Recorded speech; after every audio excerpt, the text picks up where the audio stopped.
நம் ஆண்டவர் இயேசு கிறிஸ்துவின் நாமத்தினால் மகிழ்ச்சியும் சமாதானமும் நம் அனைவரோடும் இருப்பதாக. யாக்கோபு 2:1-9 முடிய. என் சகோதர சகோதரிகளே, மாட்சிமிக்க நம் ஆண்டவர் இயேசு கிறிஸ்துவினிடம் நம்பிக்கை கொண்டுள்ள நீங்கள் ஆள் பார்த்து செயல்படாதீர்கள். பொன் மோதிரமும் பளபளப்பான ஆடையும் அணிந்த ஒருவரும் அழுக்கு கந்தை அணிந்த ஏழை ஒருவரும் உங்கள் தொழுகை கூடத்தினுள் வருகிறார்கள் என வைத்துக் கொள்வோம். அப்பொழுது நீங்கள் பளபளப்பான ஆடை அணிந்தவர் மீது தனி கவனம் செலுத்தி அவரை பார்த்து, தயவு செய்து இங்கே அமருங்கள் என்று சொல்கிறீர்கள்.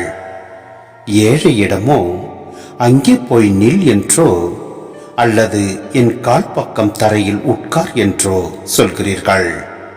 இவ்வாறு உங்களுக்குள்ளே வேறுபாடு காட்டி தீய எண்ணத்தோடு மதிப்பிடுங்கள் அல்லவா? என் அன்பார்ந்த சகோதர சகோதரிகளே, நான் சொல்வதை கேளுங்கள். உலகின் பார்வையில் ஏழைகளாய் இருப்பவர்களை நம்பிக்கையில் செல்வர்களாகவும் தம்மீது அன்பு செலுத்துபவர்களுக்கு வாக்களிக்கப்பட்ட அரசை உரிமை பேராக பெறுபவர்களாகவும் கடவுள் தேர்ந்து கொள்ளவில்லையா? நீங்களோ ஏழைகளை அவமதிக்கிறீர்கள். உங்களை கொடுமைப்படுத்தி நீதிமன்றத்துக்கு இழுத்து செல்வோர் யார்? செல்வர் அல்லவா?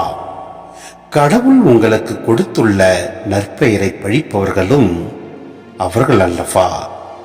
உன் மீது நீ அன்பு கூறுவது போல் உனக்கு அடுத்திருப்பவர் மீதும் அன்பு கூறுவாயாக என்னும் இறையாட்சியின் சட்டம் மறைநூலில் உள்ளது. இதை நீங்கள் கடைபிடித்தால் நல்லது. மாறாக நீங்கள் ஆள் பார்த்து செயல்பட்டால் நீங்கள் செய்வது பாவம். நீங்கள் குற்றவாளிகள் என அச்சட்டமே உங்களுக்கு தீர்ப்பளிக்கும். சிந்தனை: ஆள் பார்த்து செயல்படாதீர்கள். ஆம், மனிதர்கள் பெரும்பாலும் ஆள் பார்த்து செயல்படுகின்றனர். ஆனால் கடவுள் ஆள் பார்த்து செயல்படுபவர் அல்ல. கடவுளின் மக்களான கிறிஸ்தவர்களும் பாரபட்சமின்றி சமநிலையும் பொதுநிலையும் கொண்டு செயல்பட வேண்டும். திருச்சபைக்குள்ளே நிறம், பணம், பதவி, இனம், மொழி, நாடு என்ற காரணத்தில் நிலவி வரும் ஏற்றத்தாழ்வுகளை இங்கு யாக்கோப்பு சாடுகிறார்.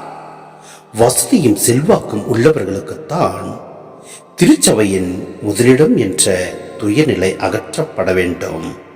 மேலும் கடவுளை மட்டுமே நம்பியவர்கள் யாவேயின் ஏழைகள் என்று அழைக்கப்பட்டனர். அவர்களை கடவுள் என்றும் காப்பாற்றுவார். பணமும் பதவியும் இல்லாதவர்கள்தான் திருத்துதர்களாக தேர்ந்தெடுக்கப்பட்டனர். எல்லாவற்றையும் இயேசுவுக்காக இழக்க துணிந்தவர்கள் இவர்களே. எனவே நாமும் நம் ஆண்டவர் இயேசு கிறிஸ்துவுக்காக இவ்வுலக பிரமாண வாழ்க்கையை விட்டு நம் ஆண்டவரோடு ஒன்றித்து செயல்படுவோம். அனைவரிடத்திலும் அன்பு கொண்டு வாழ்வோம். எல்லாம் அல்ல இறைவன் நம்மை நிறைவாய் ஆசீர்வதிப்பார், நிலை வாழ்வை வழங்குவார். ஆமென்.